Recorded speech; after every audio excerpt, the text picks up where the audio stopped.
ونؤمن به ونتوكل عليه نعوذ بالله من شرور أنفسنا ومن سيئات أعمالنا من يهده الله فلا مضل له ومن يضلل فلا هادي له ونشهد أن لا إله إلا الله وأشهد أن محمدا عبده ورسوله أما بعد اس کائنات کو اللہ تعالیٰ نے پیدا فرمایا. پیدا کرنے میں اللہ نے کسی سے مشورہ نہیں لیا اور کسی سے اس پیدا کرنے کے بارے میں کسی سے کوئی رائے نہیں دی. خلاق العلیم.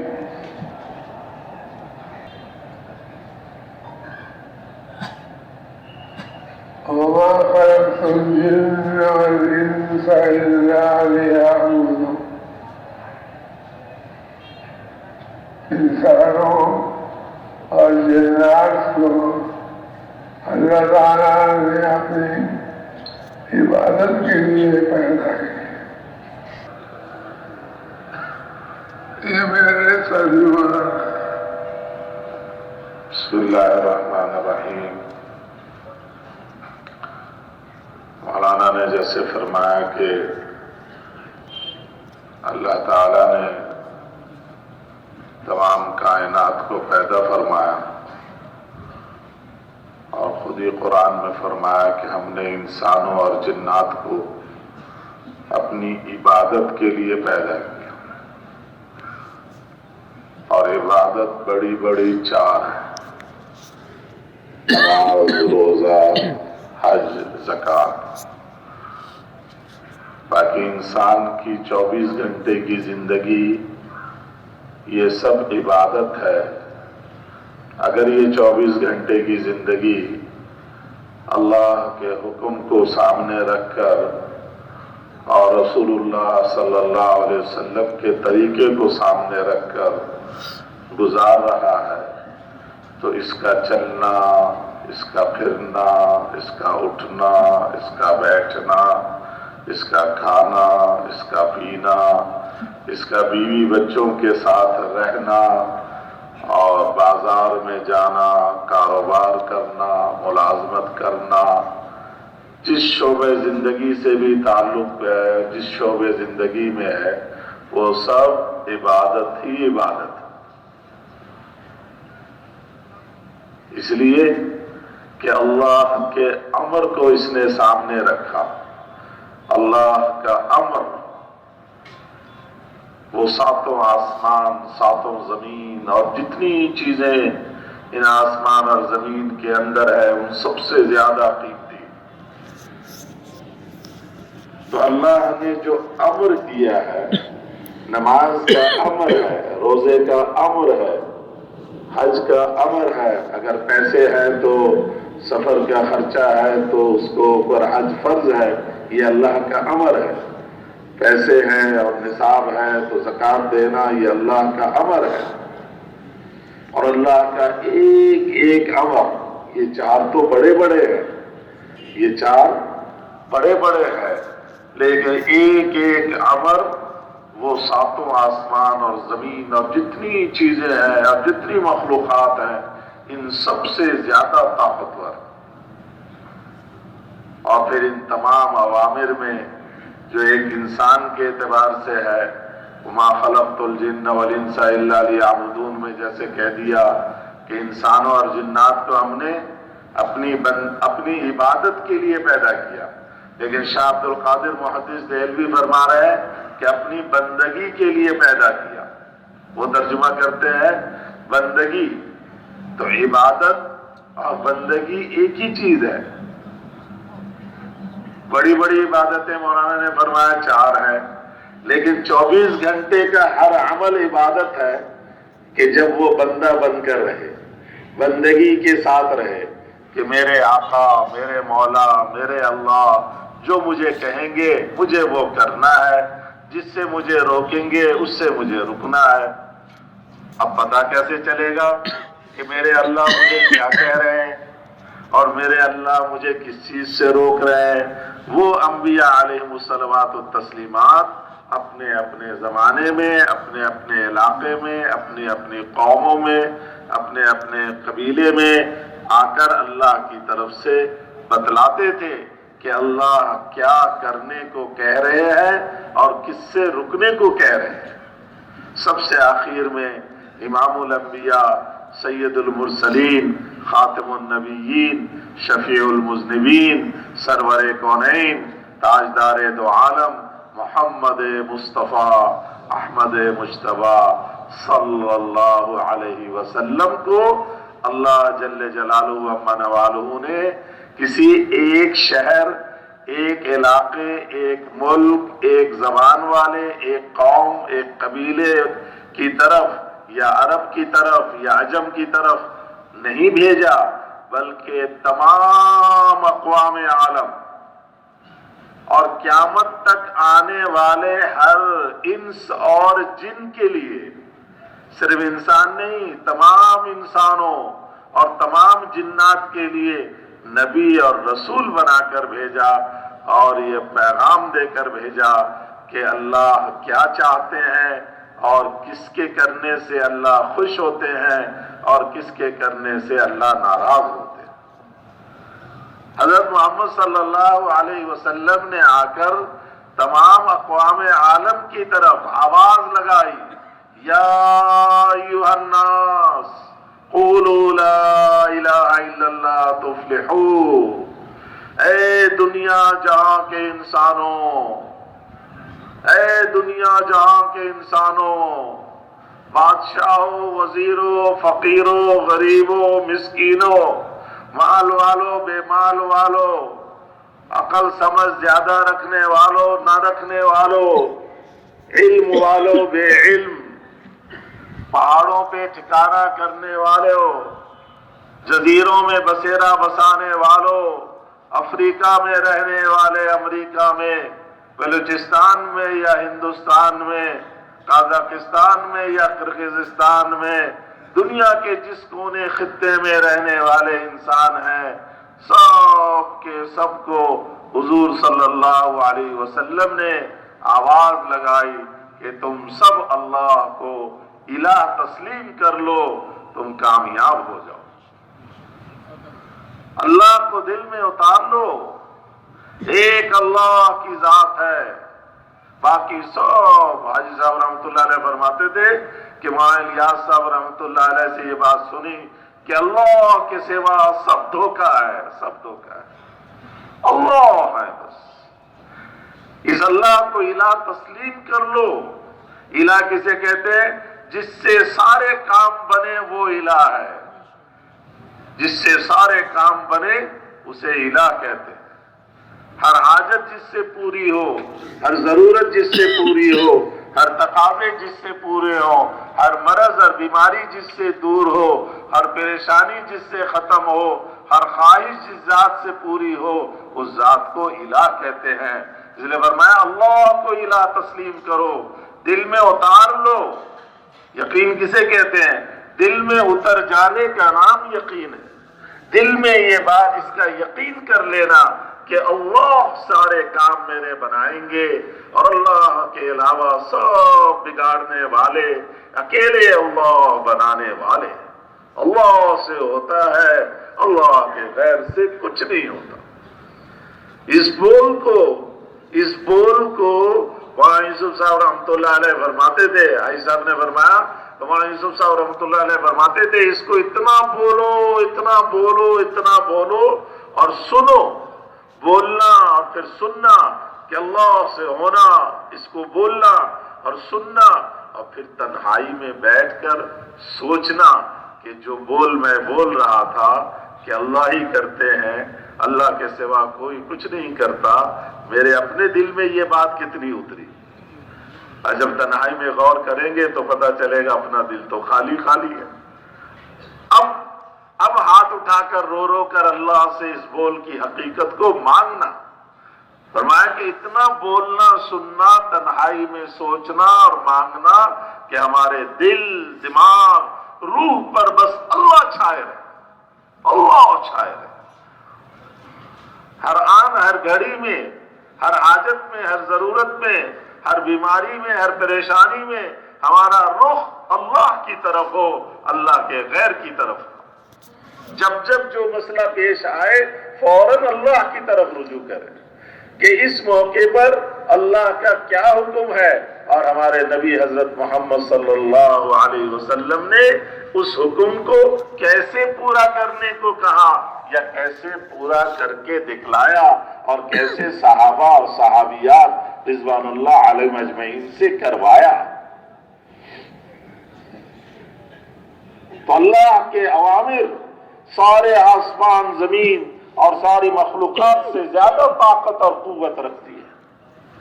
اس لیے فرمایا مولانا یوسف صاحب رحمۃ اللہ علیہ نے کہ جب موسیٰ علیہ السلام کو اللہ نے امر دعوت دی کہ جاؤ فرعون کے پاس، اذهب الى فرعون، جاؤ فرعون کے پاس، تو موسیٰ علیہ السلام نے یہ سوچا کہ اللہ امر دعوت دے رہے ہیں، اس اللہ کے امر دعوت کی طاقت میرے پاس اکیلی ہوگی، یہ دگنی ہو جائے، اس کے لیے انہوں نے اللہ سے درخواست کی کہ میرے بھائی ہارون علیہ السلام کو بھی یہ امر دعوت دے۔ ایک یہ تھا کہ موسیٰ علیہ السلام کہتے بھیا تم چلو میرے ساتھ، اللہ نے مجھے یہ کام سونپا ہے تو فرعون کو جا کے دعوت دینی ہے، تو تم بھی میرے ساتھ چلو تاکہ میرے کوئی راستے میں ضرورت وغیرہ ہو۔ ایک یہ تھا کہ موسیٰ علیہ السلام اپنے ساتھ لے جاتے، اور ایک یہ کہ اللہ تعالیٰ نے جیسے مجھے اس دعوت کے امر کو لے کر جانے کو فرمایا ہے، ایسے ہی میرے بھائی کو بھی دعوت کے امر میں شریک کر دے تاکہ امر دعوت کی جو طاقت ہے وہ ایک کے بجائے دگنی ہو جائے۔ اور یوسف صاحب فرمایا کہ واحد سے تثنیہ یعنی ایک سے دو بنانے کے لیے موسیٰ علیہ السلام نے لمبی تمہید باندھی۔ کیوں؟ فرمایا جب کسی بڑے سے بڑی چیز مانگی جاتی ہے تو اس بڑی چیز مانگنے سے پہلے تمہید باندھی جاتی ہے کہ آپ کے تو بڑے انعامات ہیں، آپ نے تو بڑے احسانات کیے ہیں، آپ تو بڑے اونچے ہیں، بڑے اخلاق والے ہیں، اس طرح کی تمہید باندھ کر پھر درخواست رکھی جاتی ہے، آپ نے پہلے بھی یہ سب کچھ کیا، اب یہ بھی کر دیں۔ حاتم طائی کے پاس ایک آیا سائل سوال کرنے کے لیے اور کہنے لگا کہ جی مجھے کچھ دے دے۔ حاتم نے کہا تم کون ہو؟ تم کون ہو؟ اس نے کہا میں وہ ہوں جس پہ پہلے بھی آپ نے کرم کیا تھا، آپ نے پہلے بھی میرے اوپر سخاوت کی تھی، میں وہ آدمی ہوں۔ یعنی آپ تو پہلے ہی سے بڑے سخی ہیں، سخاوت پہ آپ کے کیا کہنے۔ تو حاتم نے کہا لو مجھ کو ہی میرے عطا کے لیے مجھے ہی سفارشی بنا رہا کہ میں اس پر عطا کروں۔ چنانچہ حاتم طائی نے دے دیا۔ موسیٰ علیہ السلام نے تمہید باندھی اپنے بھائی کے لیے امر دعوت کو اللہ سے دلوانے پہ کہ میرے بھائی کو دعوت کے امر میں شریک کر دے۔ تو پھر اللہ تعالیٰ بھائی صاحب رحمۃ اللہ علیہ فرماتے تھے کہ جب بڑی چیز دیتے ہیں تو ایسے نہیں دیتے، لو پھر اللہ نے بھی احسانات جتلائے، ہم نے تمہارے ساتھ یوں یوں کیا، صفحہ 1.5 صفحہ قرآن کا اس میں احسانات جتلانے پہ لگا دیا کہ ہم نے آپ کے ساتھ یوں کیا، بچپن میں کیسے بچایا اور فرعون سے کیسے چھڑایا، اور ساری چیزیں جتلا کر چلو ہم تمہاری یہ درخواست بھی قبول کرتے ہیں۔ موسیٰ علیہ السلام نے ایسی سلطنت مانگی کہ جس کے مثل دنیا میں کوئی نہیں، تو ایک لفظ میں اللہ نے کہا جاؤ سخرنا، ہم نے دے دیا تمہیں سلطنت، کچھ نہیں کہا۔ دعوت کا امر، وہاں یوسف صاحب فرماتے تھے دعوت کا امر یہ وہ امر ہے اللہ کا کہ جس امر کے مقابلے میں ساری کائنات کی کوئی حیثیت نہیں۔ موسیٰ علیہ السلام نے اپنے بھائی کو دعوت کے امر میں شریک کرنے کے لیے اتنی لمبی چوڑی تمہید باندھ کر درخواست دی، اللہ نے بھی لمبے چوڑے احسانات جتلا کر پھر امر دعوت دے دیا، لیکن حضرت محمد صلی اللہ علیہ وسلم نے اپنی پوری کی پوری امت کو اپنے امر دعوت میں اللہ سے شریک کروا لیا۔ موسیٰ علیہ السلام نے تو ایک بھائی کو شریک کیا، حضور صلی اللہ علیہ وسلم نے اپنی پوری امت پہ یہ امر دعوت کو لے آئے۔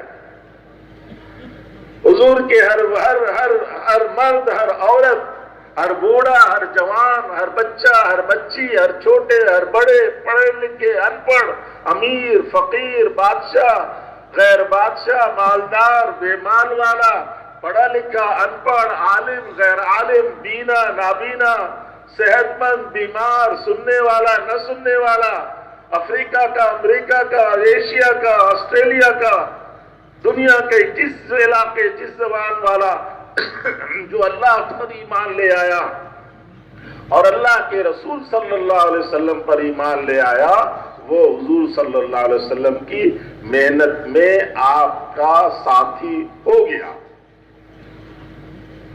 اس لیے حضور نے اللہ نے کیا کہا؟ اللہ نے کیا فرمایا؟ قُلْ هَذِهِ سَبِيلِي أَدْعُو إِلَى اللَّهِ عَلَى بَصِيرَةٍ أَنَا وَمَنِ اتَّبَعَنِي۔ اللہ تعالیٰ خود اپنے حبیب سے فرما رہے ہیں، آپ فرما دیں، اپنے حبیب سے کہہ رہے ہیں آپ فرما دیں کہ یہ میرا راستہ ہے۔ کیا ہے راستہ؟ کہ میں اللہ کے بندوں کو اللہ کی طرف بلاتا ہوں اور بصیرت کے ساتھ، یعنی سمجھ بوجھ کر، سوجھ بوجھ کے ساتھ، اور اس حقیقت کے ساتھ کہ جس کی طرف میں بلا رہا ہوں وہ حق ہے، کامیابی ہے، ناکامی کی طرف نہیں بلا رہا۔ آنا میرا بھی یہ کام، وَمَنِ اتَّبَعَنِي اے آمَنَ بی، جس نے میری اتباع کی، جس نے جو مجھ پر ایمان لے آیا، جس نے مجھے اپنا نبی اور رسول تسلیم کر لیا، جو مجھے اپنا پیغمبر مانتا ہے، اس کا بھی یہ کام ہے۔ حضور صلی اللہ علیہ وسلم نے پوری کی پوری امت کو اپنے ساتھ شریک کر لیا۔ مولانا یوسف صاحب رحمۃ اللہ علیہ فرماتے تھے کہ جب کام میں وسعت ہو تو پھر عملہ بھی زیادہ چاہیے۔ اب یہ اتنی بڑی مسجد بن رہی ہے، اب اگر اس مسجد کے بننے کے لیے 2-4 آدمیوں سے تو کام نہیں چلے گا۔ اگر ایک چھوٹا سا کمرہ بنائے تو ایک مستری، ایک مزدور، 2 مزدور، اس سے چھوٹا سا کمرہ بن جائے گا۔ اتنی بڑی مسجد کے لیے سینکڑوں آدمی چاہیے۔ جب حضور صلی اللہ علیہ وسلم کو اللہ نے خاتم النبیین بنا دیا اور فرما دیا حضور صلی اللہ علیہ وسلم نے کہ میں خاتم الانبیاء، میرے بعد کوئی نبی نہیں، اب قیامت تک کسی نبی نے نہیں آنا، اور کام نبوت والا اللہ نے قیامت تک جاری رکھوانا، تو اللہ تعالیٰ نے اپنے حبیب صلی اللہ علیہ وسلم کی اس کام کے لیے، کام کی وسعت، پہلے انبیاء ایک خاص علاقے، ایک خاص زمانے کے لیے آتے تھے، ایک خاص علاقے، خاص زمانے، قوم، قبیلے کے لیے۔ حضور صلی اللہ علیہ وسلم کا علاقہ سارا عالم، 7 ارب سے جو زائد انسان ہے، یہ سب کا سب حضور صلی اللہ علیہ وسلم کی محنت کے میدان ہے، اور زمانہ قیامت تک کا، اتنے لمبے عرصے تک کا زمانہ اور اتنے بڑے علاقے کا علاقہ، تو اعلیٰ پھر عملہ بھی اسی حساب سے چاہیے۔ تو اس عملے کی چاہت کے لیے اللہ تعالیٰ نے پھر گنتی نہیں رکھی کہ 100 آدمی، 1000 آدمی، 5 آدمی، 1,00,000 آدمی، فرمایا جو میرے حبیب پر ایمان لاتا جائے اس کا یہ کام ہوتا گیا، اس کے ذمے ہے کہ